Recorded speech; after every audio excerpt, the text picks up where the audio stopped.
Okay. What's up, church? Good to be with you today. Thank you for making OB1 a part of your weekend. My name is Kris. I'm one of the pastors here. It's my privilege to share with you this morning. Speaking of pastors, make sure next week when Pastor Julian's back to let him know how much you missed him. I know he loves you guys a lot. I love you too. So again, it's my privilege to share the message with you this morning. Speaking of this is my year, motivation, determination. Have you ever felt like this before? How I wanted to end the year versus how I actually ended the year. You wanted to be strong Thor, but you ended up being fat Thor. Ever been there before, right? Or how about this one? Ever heard of Success Kid? This is Success Kid. I'll read it because it's hard to read the bottom there. It says, my goal for 2020 is the goal I set in 2019 that I should have completed in 2018 that I made in 2017 after I failed in 2013, 14, 15, and 16. Ever been there before? Of course you have. We've all been there. That's why so many resonate with these memes or even the message video that we just showed. Something that's really cool about a new year is that it's a reminder to us that we can have a fresh start. That's something that's really cool about a new year or a new week or a new month. It can be a good reminder to us that a fresh start is coming, and that can be very inspiring. And something else that's very inspiring is the Bible. It's full of inspiration. Whether the Bible teaches us something new or reminds us of something that we already know, it can give us inspiration. And there's nothing wrong with inspiration. We need inspiration. Life is so hard. It's so monotonous at times. And so we need encouragement. We need inspiration. But here's when the problem with inspiration: if it stops at inspiration, inspiration fades. This is my year. Strong Thor. February comes, fatty Thor. Right? And so inspiration is important. Motivation, determination is important.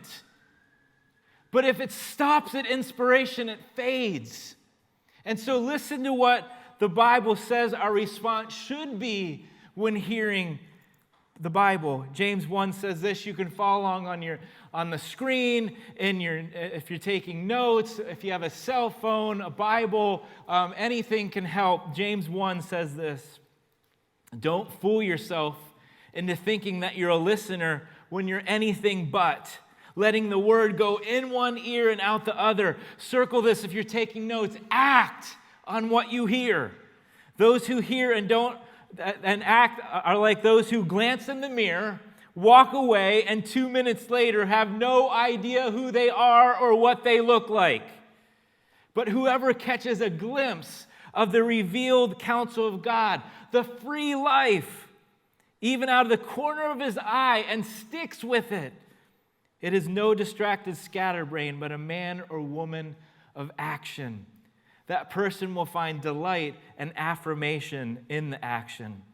It's so important that when we hear something, that we do something about it.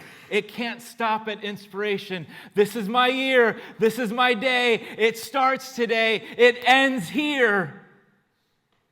Because inspiration fades.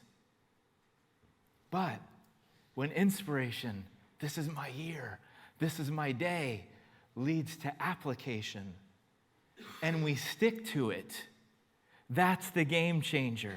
It can be cool to learn something new from the Bible. God is so mysterious and immense, and as Christ followers, we're going to be spending an eternity figuring out who this God is, and it's going to be so cool. And so it's so important that we keep learning because He is so great. And so I encourage you to be a lifelong learner. That said, it's also important to be reminded of things. And so when you hear a pastor say something that's more of a reminder over something new, the response can be something like this. Am I doing that? Am I living it out? Is this what my life looks like? Because that's what the Bible is telling us to do. Act on what you hear. Another reason it's so important to listen to and apply what the Bible is saying is because it helps us stay focused and win in the things that truly matter. You know, sometimes left to our own devices, we can accidentally start to win at things that really don't matter or that are lesser than the more important things. Guys, hear me. I hope everyone goes as high as possible in their career. But if success at work always equals or constantly equals no family time, is it worth it?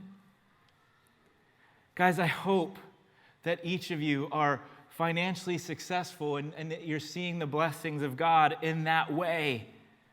But if financial success constantly equals losing yourself, is it worth it? I hope that you experience great things in this life and chase after amazing things and you can keep going through your bucket list and like you're checking things off. And I hope that you have those times in your life because life can be so hard at times. But if the constant chase for more and the constant chase of more experience equals a weak relationship with Jesus, is it worth it? Now, don't hear me wrong. I don't think it has to be an either-or proposition. I do believe it can be a both-and proposition. You can have a great career and a great family life. You can have a great financial situation and not lose yourself. You can have a great experiences in life and have a great relationship with Jesus. The Bible helps us stay focused so that we don't, remember I talked about this last week, we accidentally start to drift after 30 days. And so if we don't stay focused, we can accidentally start to slide into things and win at things that don't matter as much. And it's costing us in the things that do matter more. I love this quote by author Stephen Covey. He says this: if the ladder's not leaning against the right wall, every step we take just gets us to the wrong place faster. I'll say that again. If the ladder's not leaning against the right wall, every step we take just gets us to the wrong place faster. Here's what's cool. If we let it, the Bible can help us stay focused on the right ladder. And when we take the right steps and when we win, we're winning in the right things. We want this to be your year. OB1 wants this to be your year. We want you to win. And while God wants us to win, He really does. In His eyes, achieving isn't the most important goal. There's nothing wrong with achieving. Keep achieving. But in His eyes, there's something greater.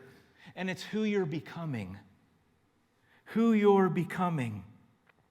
And so for the next 5 weeks, we're going to talk about some things that will help you win in this thing called life, to win at becoming who you're supposed to become.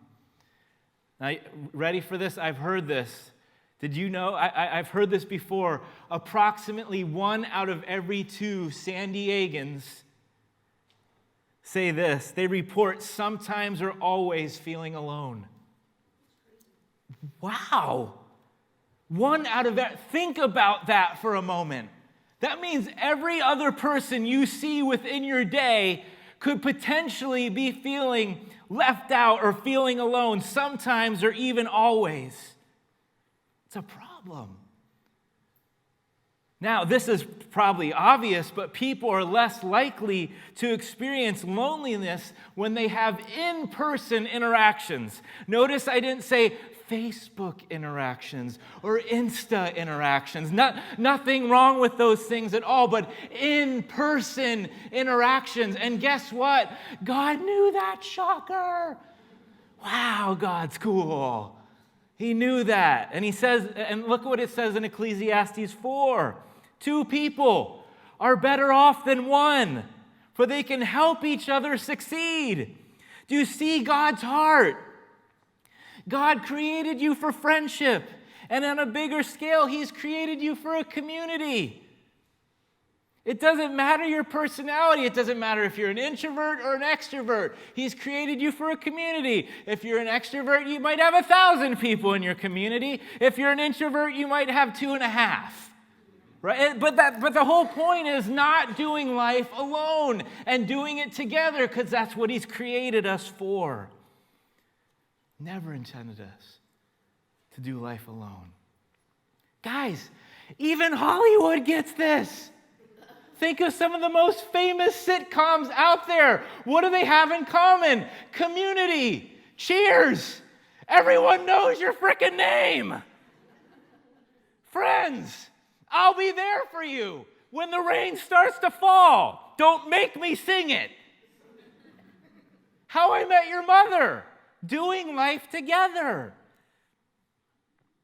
So for the first part of the message, I want to talk with you about a few benefits you receive by creating and being part of a community. Listen in to discover the benefits. We'll go back to Ecclesiastes 4 and look at the second part of that verse. 2 people are better off than one, for they can help each other succeed. One benefit you gain from community is success. Everyone wants to be successful. Guys, I've never heard of someone waking up in the morning and saying, "This is my year, I want to fail. This is my day, I'm going to fail hard today." No, if anything, we wake up discouraged if we feel like we're not winning and not where we should be, right? Nobody wants to fail. But when you're a part of a tribe, they can help you be successful. Because one of the ways community can help people be successful is through encouragement. Nah, you're not quitting.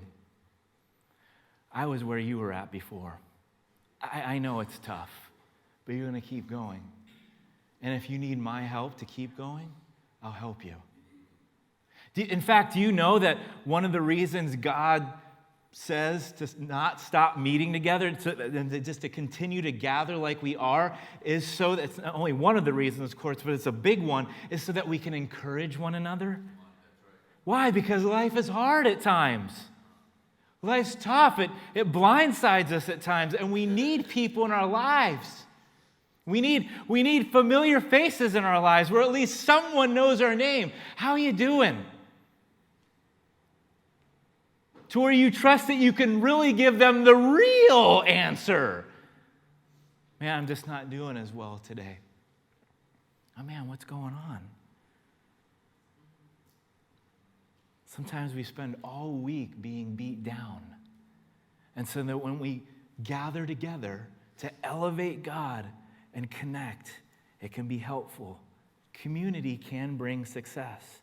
Let's continue to look at Ecclesiastes to discover the next benefit. In Ecclesiastes 4, it says this: if one person falls, the other can reach out and help, but someone who falls alone is in real trouble. Likewise, 2 people lying close together can keep each other warm, but how can one be warm alone? The second benefit you receive from community is protection. Protection. Now, some of you are so excited that playoff football is here. You're like, oh my gosh, this is exciting. This is what we built our whole fall for. Some of you are excited that playoff football is here just because simply it's going to be over in a month. And you hate it. You're like, get behind me. I don't want it anymore. So if you hate football, excuse the analogy, but it's a good one. I'll pray for you, actually, because Jesus does love people more if they love football. But I'm teasing. See, you got beat down for a little bit. I'll bring you right back up. A good offensive line is valuable. Why? It protects the quarterback. And smart teams know to invest into their offensive line. Because if they don't have an offensive line, guess what's going to happen to the quarterback every time? Sack, fumble, rushed passes, interceptions.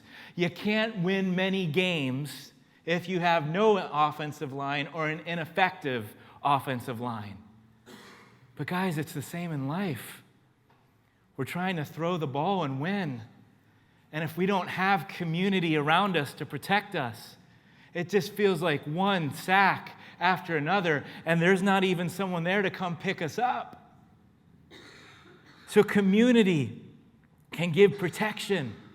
It helps us from living life unprotected. Let's look at Ecclesiastes one more time for one more benefit until we flip the script for the second part of the message. Ecclesiastes 4 says this: a person standing alone can be attacked and defeated, but two can stand back to back and conquer. Three are even better, for a triple-braided cord is not easily broken.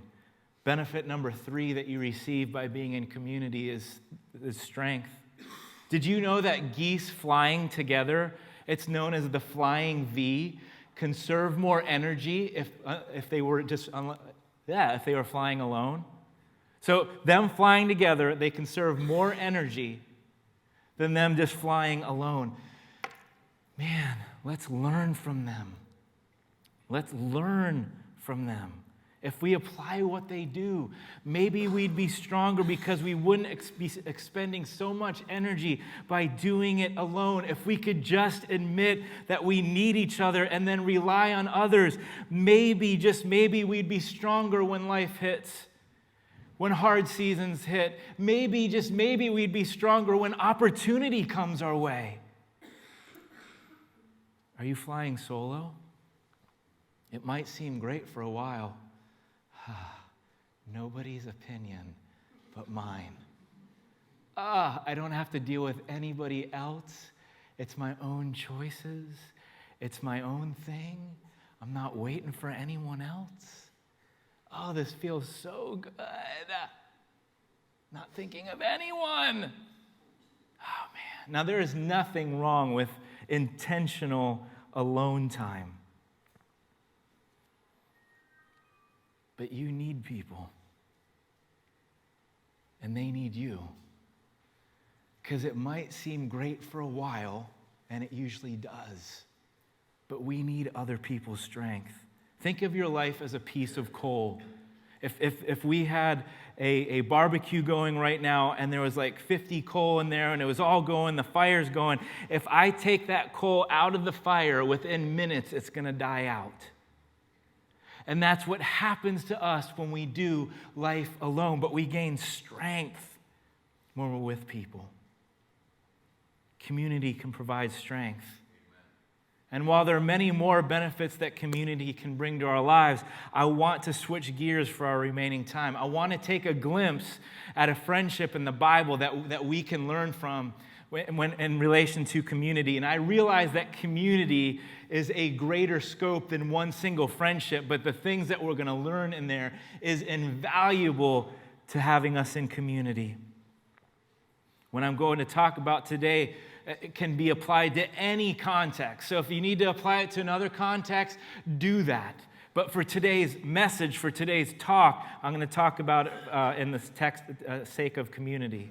See, many desire community, but it's not just about desiring community, it's doing your part within a community. You see the difference? It's not just about desiring community, it's about doing your part within community. If you do your part, there's a much greater chance that you'll get what you desire. Communities are at their strongest when every single person is doing their part. So there was this Jonathan, and he was a son of a king named Saul, and David actually worked for Jonathan's dad. Jonathan and David formed an awesome friendship.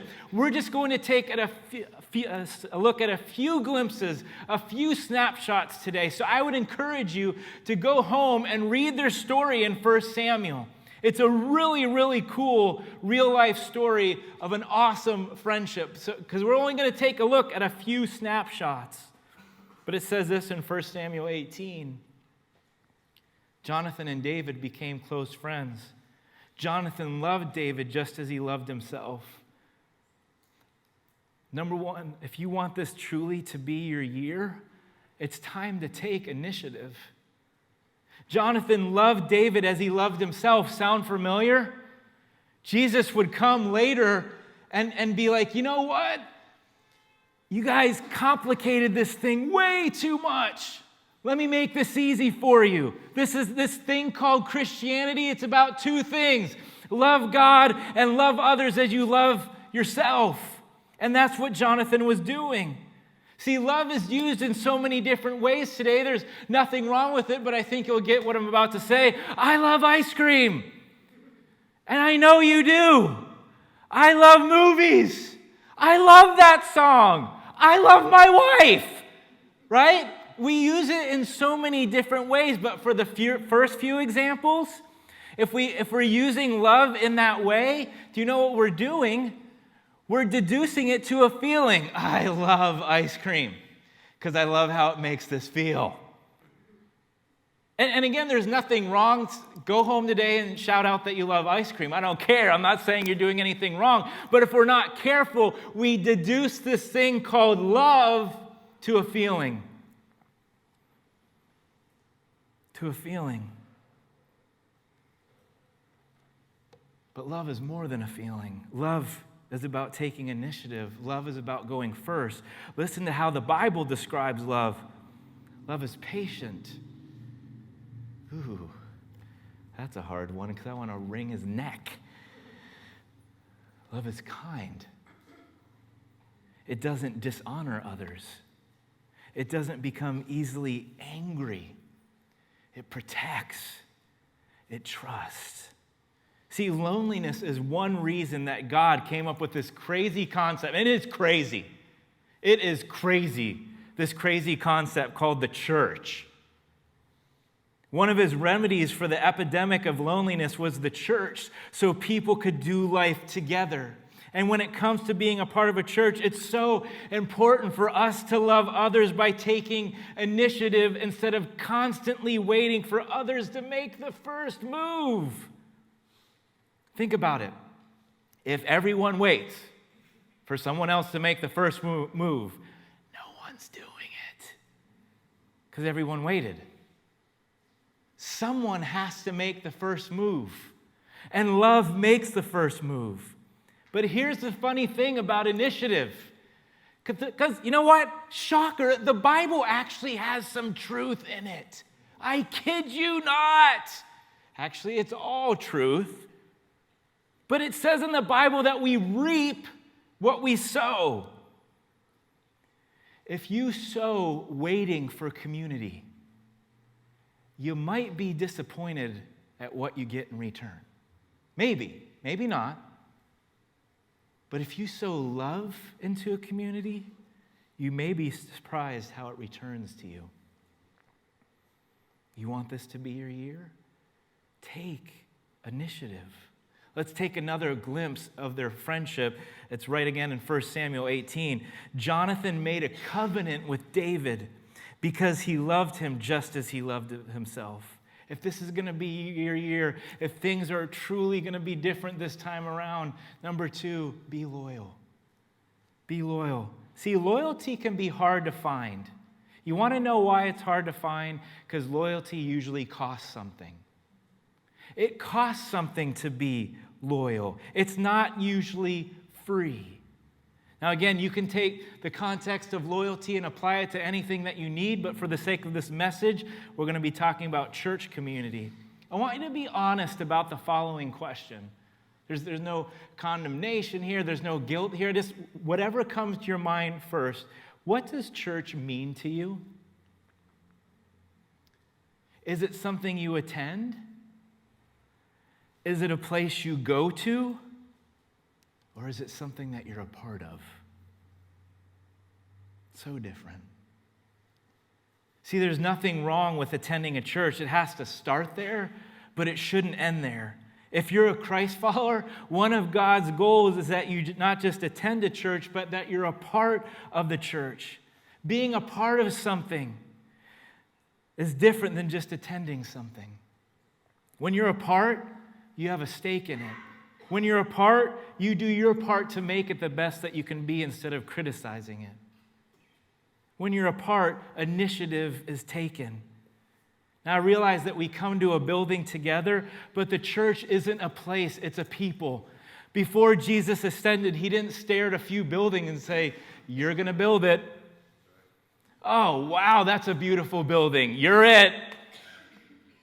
He looked at people and he said, "I'm going to help you make it happen." He wasn't staring at buildings. He was looking at people. He looked at his friends. Maybe instead of saying that we're going to church, again, nothing wrong with this statement, but just as a reminder to you that it's not about attending or going to a place. Maybe instead of saying we're going to church, we can start saying, let's go be with the church. And once we're there, let's take initiative because love goes first. Let's be loyal because there might be someone there today that needs me. I've been a pastor for a long time. Let me tell you, I've heard some and seen and heard some really silly reasons why people leave a church. And I could actually go the rest of the sermon listing for you on the screen. We just don't have time for it. Now, please don't hear me wrong. God allows us to go to different churches. If that wasn't the case, you'd never know who I am. I'm not talking about that. If God moves you on, that's great. But what I am talking about is be loyal.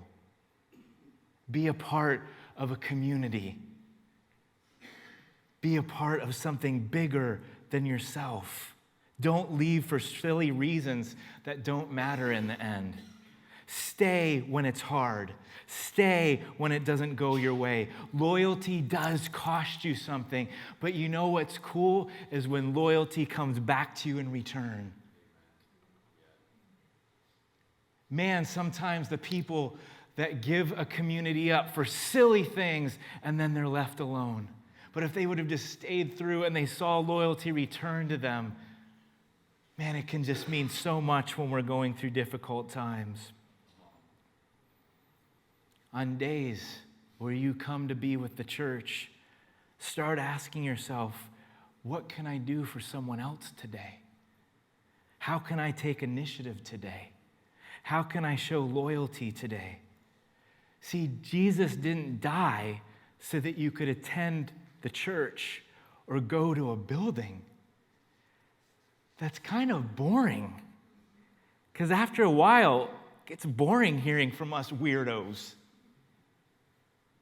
Jesus died so that you could be the church. That was something worth dying for. Hey, encourage each other. Life's going to hit at times. Encourage each other when it comes. Have each other's back. Stay strong together. I'm creating a movement here by my death and by coming back. Hey, get out there and reach people who have no hope far from God. That's a mission worth dying for, and that's exactly what he died for. The question is, are we living for it? And that's what's so awesome about being a part of a community. You want this to be your year? Be loyal and stay loyal. It might not come back to you right away, but I promise it makes a difference. Again, there's so many things we can learn from David and Jonathan's story. And I would encourage you to go home and read 1 Samuel. Maybe make it a study you do in January. There's just so much. But we're going to go back one more time to their story to discover what we can and then apply it to our lives, since it's about acting on what we hear. This is later in the story, and David is going through a hard season. This is how hard it is for David. Jonathan's dad wants to kill him. Talk about a bad year. Talk about a bad day. The king wants him dead, right? This is hard. David's going through a lot. Listen to Jonathan's words. 1 Samuel 23. Saul's son Jonathan went to David at Horesh. He told David that God would make him strong. He says this, "Don't be afraid," he said. "My father Saul won't harm you. You will be king over Israel, and I will be next in command. Even my father knows this." If this is going to be your year, number 3 in your notes, it's time to avoid the zero-sum game. You're like, what's the zero-sum game? I'm going to explain. A zero-sum game is when someone's gain always means another's loss.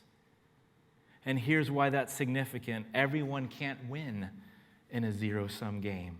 In that game, if you're not winning, you feel like you're losing. Why is this significant to David and Jonathan's friendship? Let me ask the question. Who could have been king? Jonathan. Jonathan could have been king. Who could have played the zero-sum game and been jealous and envious? Jonathan. Wasn't this mine? Shouldn't this go to me? Or at least someone in our line? I feel like David's winning here and I'm not. Why is he getting the promotion and I'm not?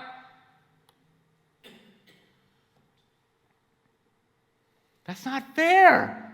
It should be me. Now I want to kill him too.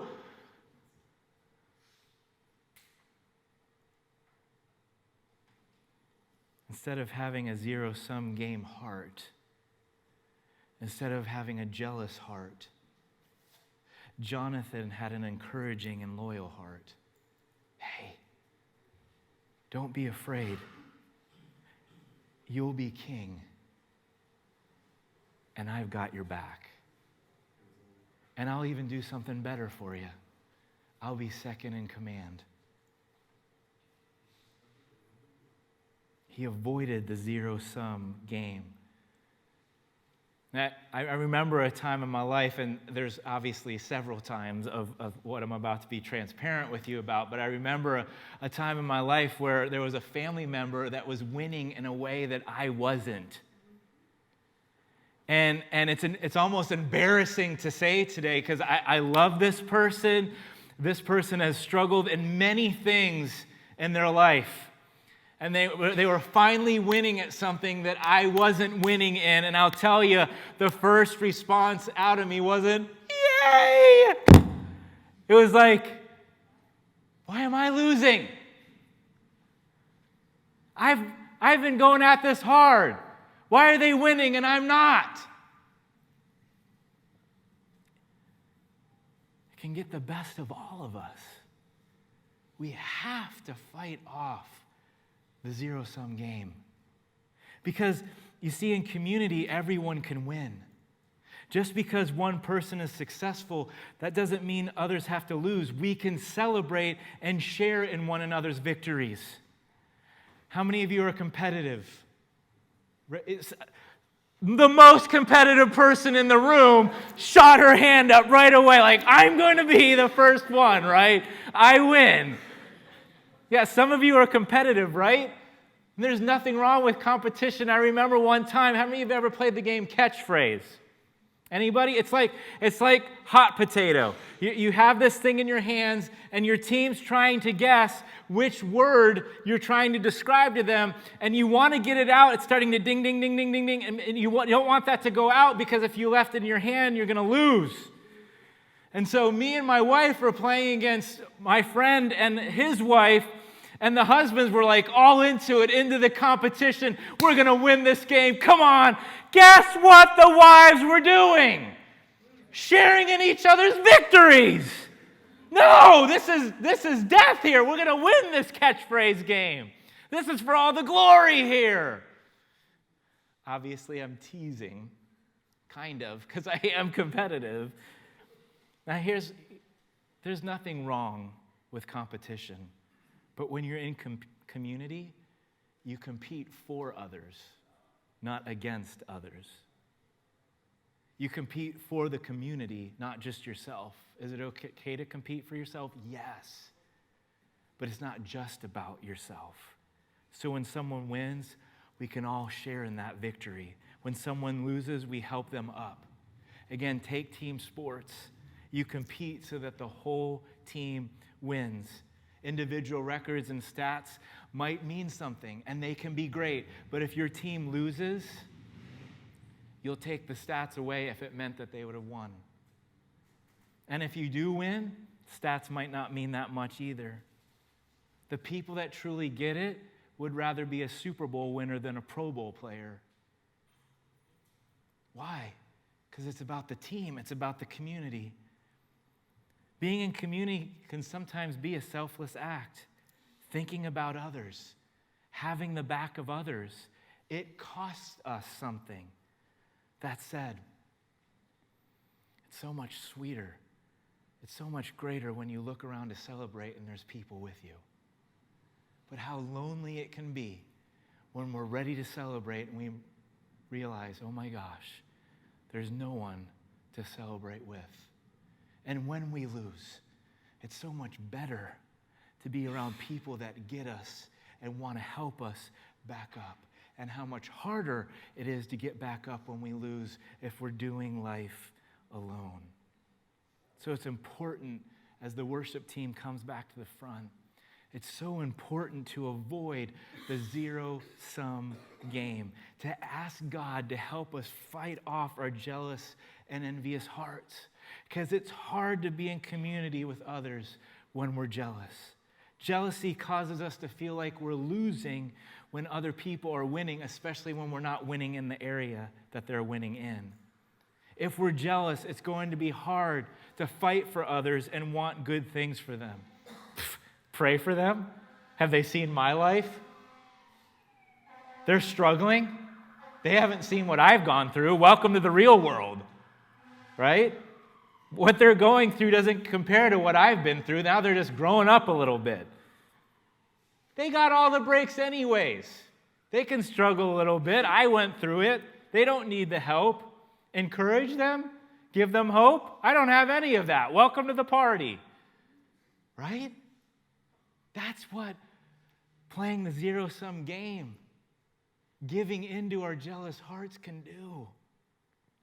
But it's so important to avoid that game and fight off our jealousy by keeping it in check. Jealousy is real, and if it's not in check, it can keep us from being in healthy community. You want this to be your year? I know you do. Avoid the zero-sum game. Could you imagine, as we start to close, could you imagine a church full of people that decided to take initiative instead of waiting for others? Whoa. That'd be a cool place to be. Could you imagine a people that were loyal even when others weren't? Man, there's something different about this place, because when I go into other places, I see the backbiting and the competition being too fierce to where it divides people, but there's something different about this person or these people. Could you imagine a church that fought for each other instead of fighting to win a zero-sum game? Back to you, because it really does start with you. Would you see greater success in life if you decided to take initiative? Instead of just waiting for someone else to take the first step, where you decided to take the first step. No, it can be hard. When life hits, would you gain the protection you needed because you decided to stay loyal? And because you were loyal, you ended up getting it in return. And because you stuck through hard seasons, you started to see people stick with you through hard seasons. Would you find the strength that you need when life hits or when opportunities come your way if you decided to avoid this zero-sum game and instead fight for others and fight for community? Because like I said earlier, it's why Jesus died. That's the mission that he died for, so that we could be in community, helping one another out, encouraging one another out, so strong and so protected, so that we can go out into our world, make a difference, encourage others, give them hope, and reach people far from God. That's why he died, and man, that's a mission worth living for. Let's pray.